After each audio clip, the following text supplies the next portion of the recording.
오늘 본문을 자세히 살펴보지 않으면 우리는 요압과 드고와 여인의 거짓에 속을 수가 있습니다. 다윗의 아들 압살롬은 지금 어디에 있습니까?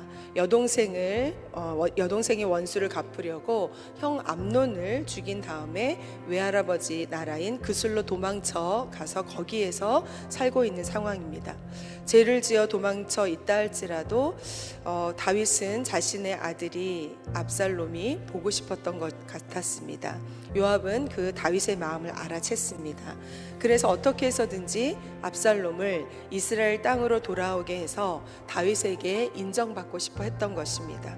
그래서 두고아 출신의 지혜롭다고 소문난 여인을 찾아가서 거짓 시나리오를 써주고 다윗 왕에게 찾아가게 합니다.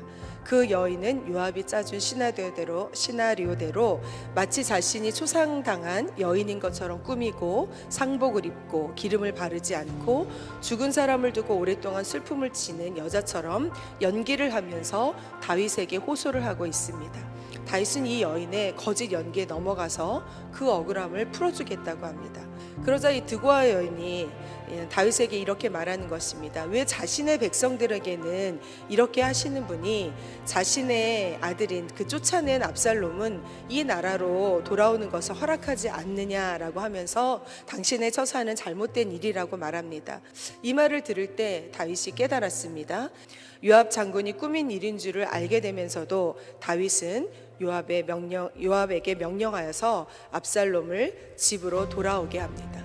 하지만 이것은 다윗이 원했던 일이 아니고 그 요압이 자신의 방법으로 자신의 어떤 다윗에게 인정을 받고 자신의 그 자리를 확고하기 위해서 인간적인 방법을 했던 것이기 때문에 압살롬을 불러들이긴 했지만은 그 마음이 완전히 용서가 되지 않으니 압살롬을 대면하지 않습니다. 그런데 압살롬 입장에서는 아버지 다윗이 예루살렘으로 자신을 부르긴 했는데 2년 2해가 지나도록 얼굴을 한번 보지 못하면서 지냈습니다.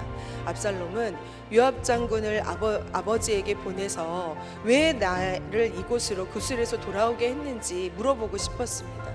그래서 요압 장군을 2번이나 자신의 집에 좀 방문해 달라고 요청을 합니다. 근데 요압이 보니 다윗이 2년 동안이나 자신의 아들을 보지 않는 것입니다. 그러니까 이 요압이 내가 잘못 생각했구나 생각했겠죠. 그러니까 압살롬이 다시 부르는 것을 거절한 것입니다. 압살롬 너무 화가 났어요. 그래서 그 요압의 밭에 불을 질러 버리죠.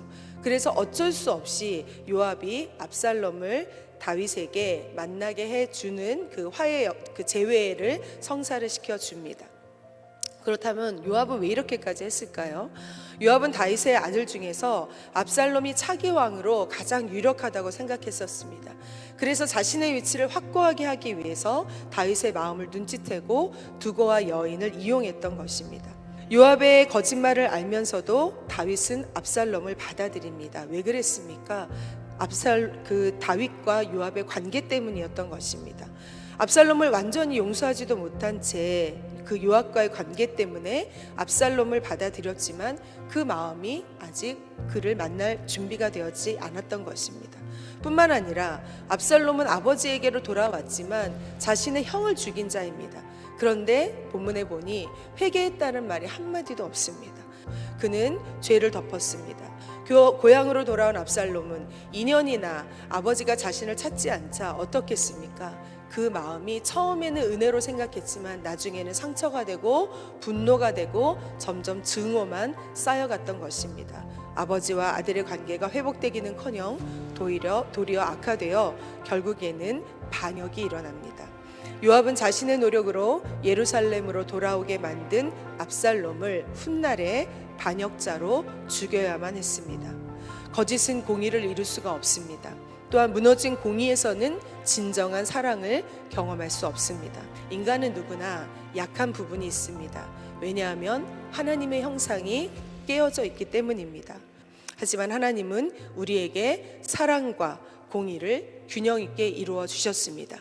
죄인된 우리를 용서하시려고 지은 죄에 대한 대가를 지불하셨습니다. 그 공의와 사랑이 실현된 곳이 바로 십자가입니다. 십자가는 하나님의 죄의 값을 지불하심으로 공의를 이룬 곳이며 피의 값으로 구원하심으로 사랑이 완성된 곳입니다. 우리가 요압이고 압살롬이고 다윗이 될 수 있다는 사실을 기억해야 됩니다. 요압, 압살롬, 다윗의 각각 다른 상황에 우리가 처한다 할지라도 나를 알고 하나님을 안다면 우리는 거짓으로 공의를 실현하려는 실수를 범하지 않을 것입니다. 오늘도 주님 안에서 진실하고 신실하게 살아가기를 결단하고 인간의 방법이 아닌 하나님의 방법으로 하루를 살아내는 저와 여러분이 되기를 간절히 부탁을 드립니다.